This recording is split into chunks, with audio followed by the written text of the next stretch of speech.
আপুনি আপোনাৰ গোটেই জীৱনটো যদি সমাজৰ কাৰণে দেশৰ কাৰণে বা জনসাধাৰণৰ কাৰণে গোটেই জীৱনটো যদি ভাল কাম কৰি যায়, গোটেই জীৱন আপুনি কৰি গৈছে আপোনাৰ দেশৰ জনসাধাৰণ আপোনাৰ গাঁও অঞ্চলত যিবিলাক মানুহ আছে সেই সকলোবিলাক মানুহৰ কাৰণে যদি আপুনি গোটেই জীৱনটো কাম কৰি যায়, আপোনাৰ কাৰণে আপোনাক কিবা উৎসাহ দিবলৈ আপোনাৰ এটা আপোনাৰ কিবা প্ৰশংসা কৰাৰ একো মানুহ কেতিয়াও নাপায়।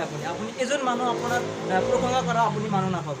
কিন্তু যদি আপুনি গোটেই লাইফ মিলি গোটেই জীৱনটো মিলি যদি আপুনি এটা ভুল কাম কৰে, তেনেহ'লে চাব সমাজৰ গোটেইখিনি মানুহ আপোনাক ঠাট্টা কৰিবলৈ গৰিহণা দিবলৈ বহুত মানুহ পাব।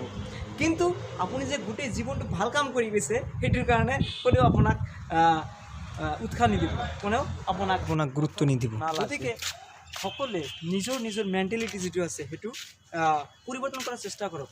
আপুনি কিবা এটা যদি কোনোবাই যদি ভাল কাম কৰিছে সেই ভাল কাম কৰাৰ কাৰণে উৎসাহ দিবলৈ যত্ন কৰক।